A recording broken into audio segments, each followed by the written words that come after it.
קווי מתח.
Chongqing, China, a city known for its dramatic skyline, steep hills, and layered highways, is now facing a very different kind of vertical experience. This time, it's not the architecture going up. It's everything else coming down. After days of intense rainfall, parts of Chongqing have been hit by a combination of flash flooding and landslides, turning streets into fast-moving waterways and sending mud and debris cascading into urban areas. In a city already famous for confusing navigation, where even GPS occasionally gives up, the situation has now escalated to something far more serious. Because when your road system already looks like a 3D maze, turning it into a river is not exactly helpful. Floodwaters surged through multiple districts, quickly overwhelming drainage systems and spilling into streets, tunnels, and lower-level neighborhoods. Vehicles were stranded mid-road, some partially submerged, others simply abandoned as drivers realized that continuing forward was no longer an option. And in Chongqing, where going downhill is already a lifestyle, water doesn't hesitate. It rushes fast. Down steep streets, through stairways, across layered roads, turning the city's unique terrain into a network of natural water slides that nobody signed up for. At the same time, the surrounding hillsides, saturated by continuous rain, began to fail. Sections of earth loosened, then gave way, sending mud, rocks, and debris sliding into developed areas below. In some locations, the impact was strong enough to damage walls, block roads, and threaten nearby buildings. This is where the situation shifts from flooding to something more complex. Because when water flows, you can predict it. When the ground moves, you react. And when both happen together, you get a disaster that doesn't follow a script.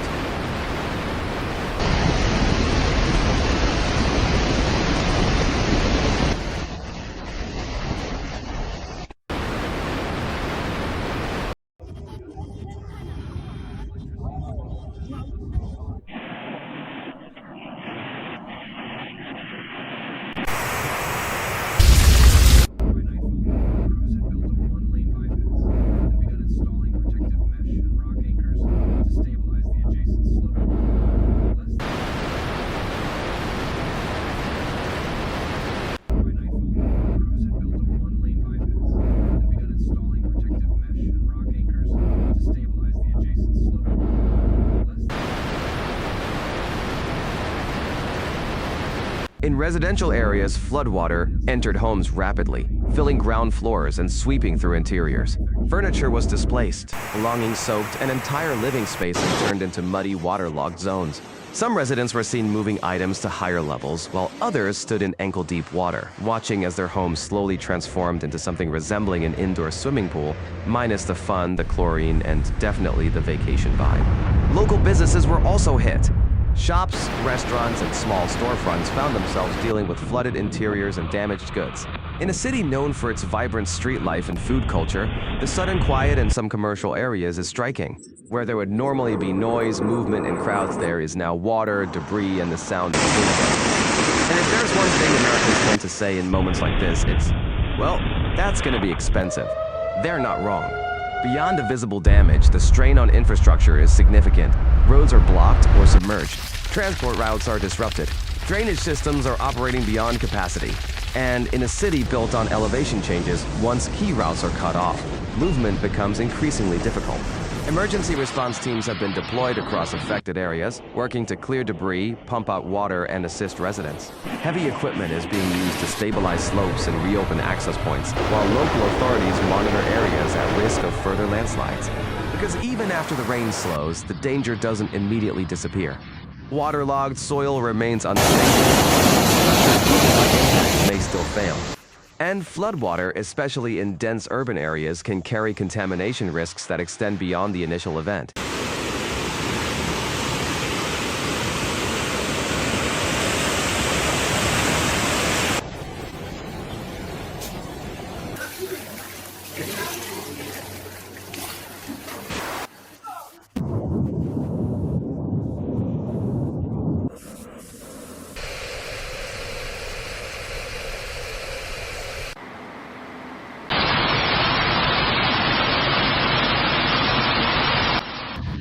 Meanwhile, residents are beginning the long process of cleanup.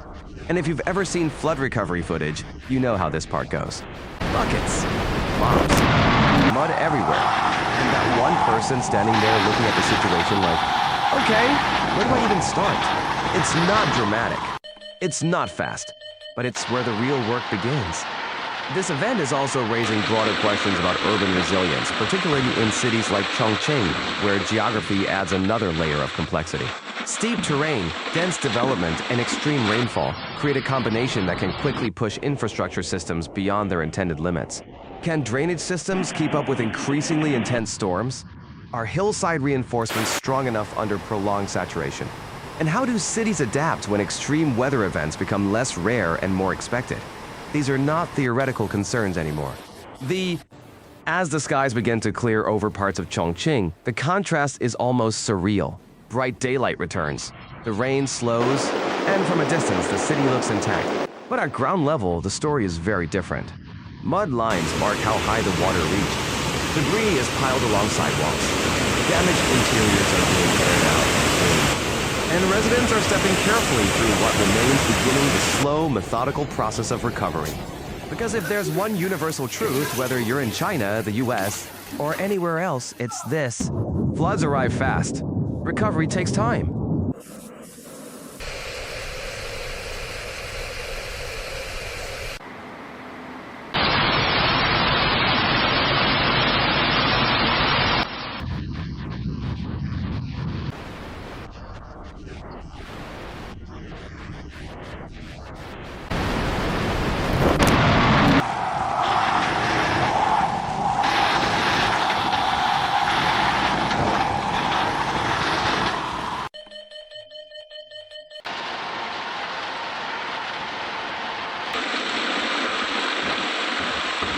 And no matter where it happens, the scene is always the same in the end. People standing in the aftermath, trying to put things back together. One step at a time.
Massive landslides crash down from the hillsides, sending rock, mud, and debris smashing into everything below.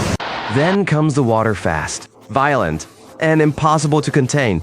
Torrents surge straight into the city, swallowing streets, bursting through neighborhoods, and tearing apart homes in seconds. In some of the most shocking scenes, entire houses are battered into ruins, walls ripped open, roofs torn away, and shattered debris thrown high into the air as floodwater and mud slam through once quiet communities. This is Henan province under siege. After relentless rainfall, Zhengzhou has been hit by a flooding emergency so severe that major roads have turned into raging rivers.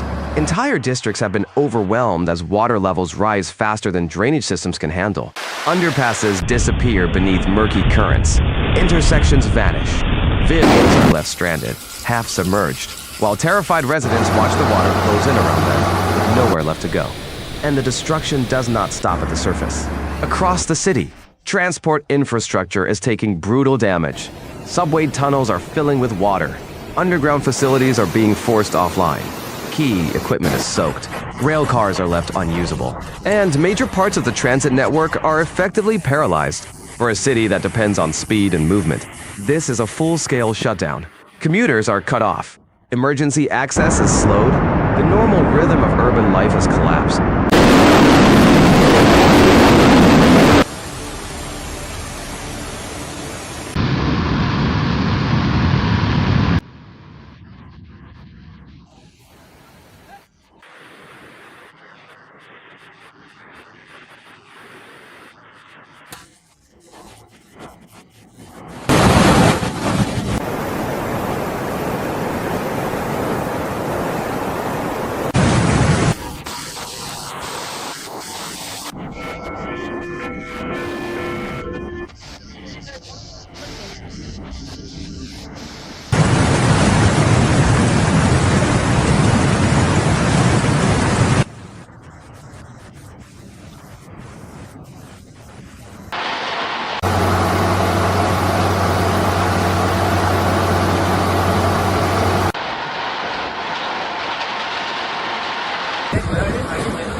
Above ground, the roads are no better.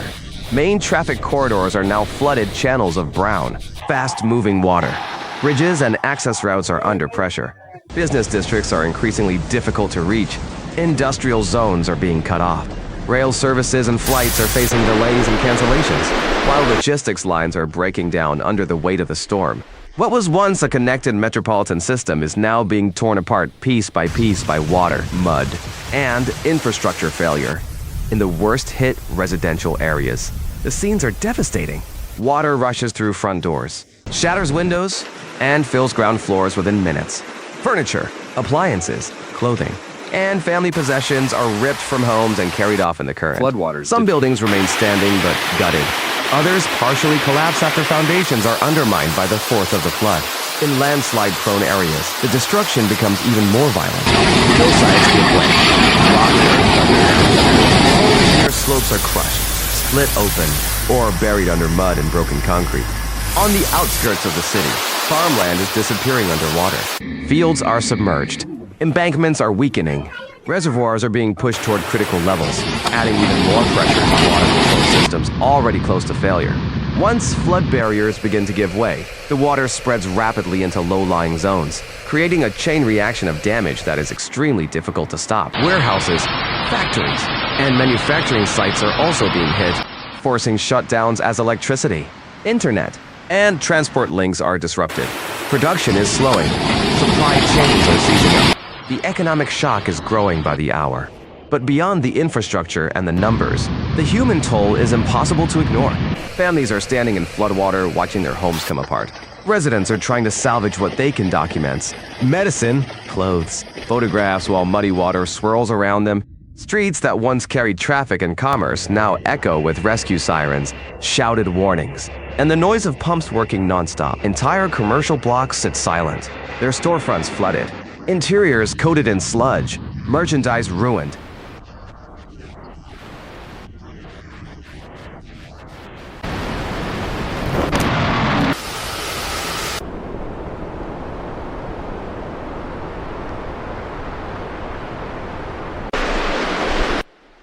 Electricity and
Emergency teams are now racing against time. Rescue units, volunteers, and heavy equipment crews are working around the clock to pump out water, clear blocked roads, reinforce weakened embankments, and evacuate people from high-risk zones. Temporary shelters are being used to support displaced residents, while authorities try to stabilize critical infrastructure before conditions worsen again. Every hour matters, because even after the rain slows, the danger does not simply disappear. Saturated ground can still collapse. Weakened structures can still fail. Flooded systems can remain hazardous long after the skies begin to clear. Now, serious questions are being asked. How did the city's defenses fail so quickly? Why were drainage systems unable to handle the volume of rain? Did rapid urban expansion leave too little space for water to escape? And in vulnerable hillside and low-lying districts, were communities exposed to risks that had been underestimated for too long. This disaster is now fueling a wider debate over infrastructure resilience, emergency planning, and whether the city was truly prepared for an event of this scale. Experts are expected to closely examine how Zhengzhao's layout, drainage capacity, flood management strategy, and development patterns all contributed to the scale of the crisis. Their findings could shape future policy, from stronger slope stabilization and upgraded stormwater networks to larger runoff storage zones and more aggressive urban flood defenses. Because what is happening here is not just a temporary weather emergency, it is a warning. A warning about how quickly modern cities can be brought to a standstill when extreme rainfall, landslides, and infrastructure overload strike all at once.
Then, after hours of chaos, the sky begins to clear.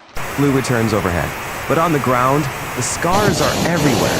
Mud lines stain buildings. Debris is piled across sidewalks. Broken walls, twisted metal, and wrecked household belongings lie in heaps where homes once stood intact. Shopkeepers begin sweeping water and sludge from their entrances. Residents step carefully through puddles and wreckage, beginning the slow, painful process of cleanup. The flood may be receding, but the damage it leaves behind will not be erased quickly. What Zhengzhou faces now is more than recovery. It is reconstruction under pressure. Roads must be repaired. Transit systems must be restored. Homes must be rebuilt. Businesses must reopen. And the city must confront the reality that the next extreme storm may not be far away. Because when streets become rivers, when landslides crash into neighborhoods, and when homes are smashed apart by water and debris, the message is impossible to miss. This was not just a storm. This was a city pushed to the edge.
This is not just a flood.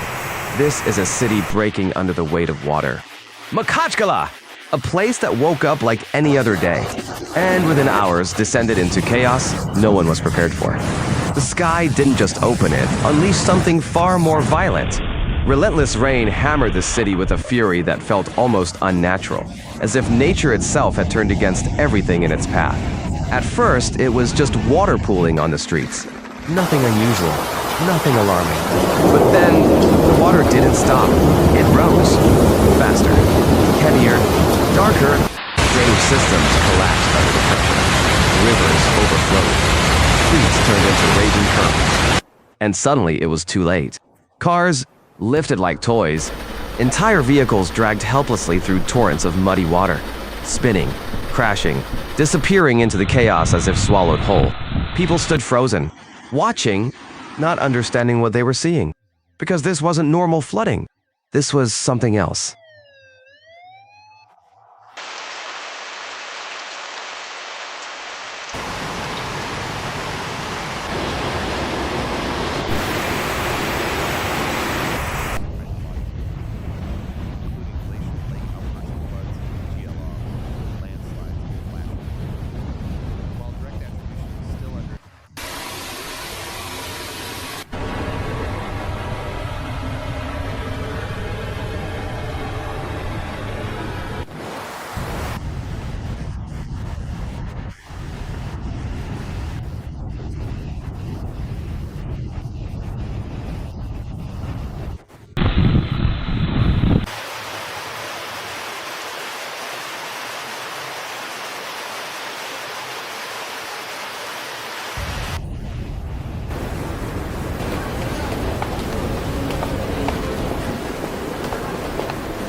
That constant, overwhelming roar of water.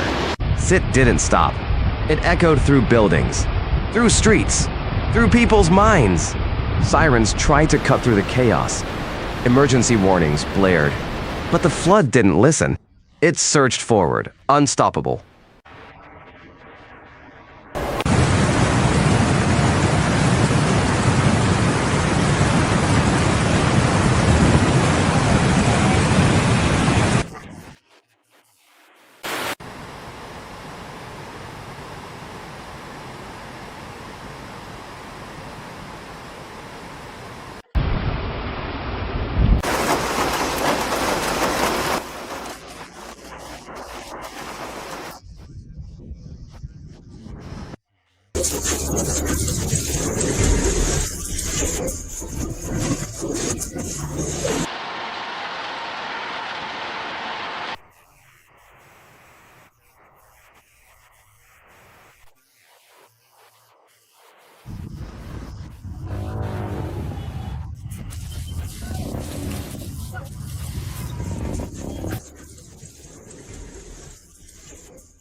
Eyewitnesses described scenes that felt unreal. Cars piling into each other, water climbing, over rooftops, people trapped on balconies calling for help as the streets below vanished.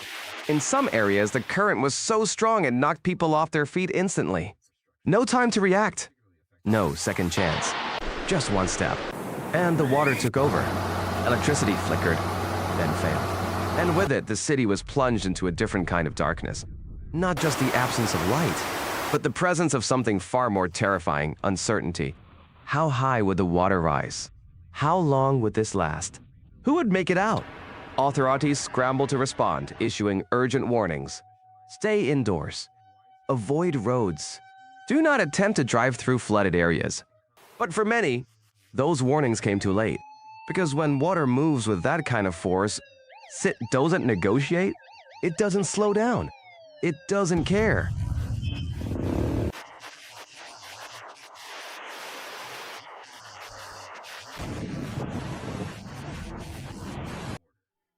Approximately 55 to 57 individuals were rescued, including Nepalese, Chinese nationals, and Indian traders. The Nepalese joined the effort with determination. We'll play again. This field represents our Army, Armed Police Force, and local disaster response units.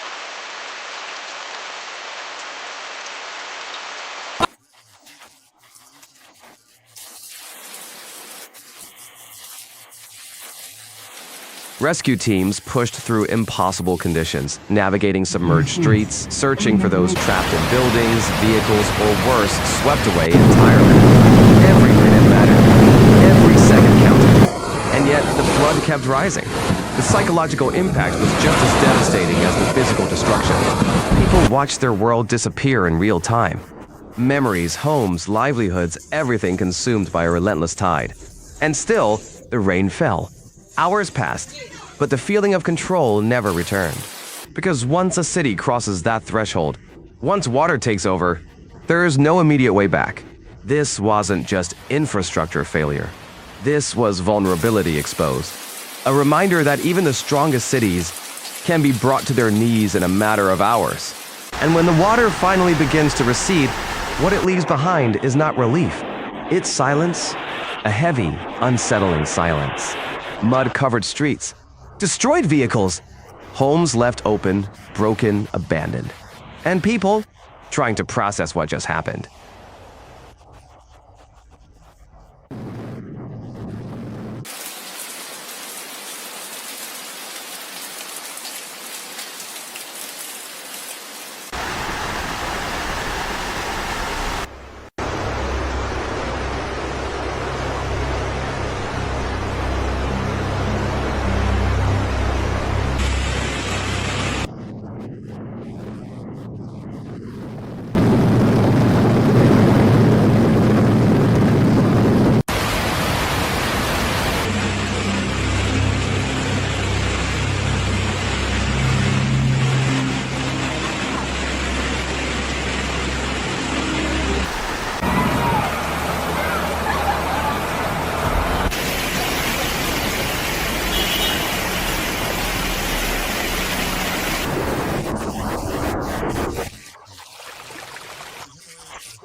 Because how do you explain something like this?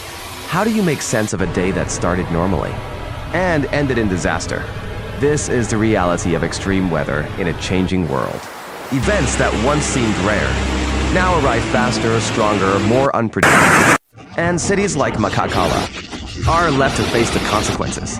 But beyond the destruction, beyond the shocking images and viral footage, there is something deeper, A question: are we ready for what comes next? Because if one storm can do this, if one day of rain can turn a city into a disaster zone, then what happens when the next one arrives? And the next? This wasn't just a flood. This was a warning. A glimpse into how quickly everything can change. How fragile control really is. And how, in the face of nature's full force, even entire cities can be reduced to silence. So watch closely, because what happened here could happen anywhere, anytime, and next time, maybe even less time to escape.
Trabalho familiar?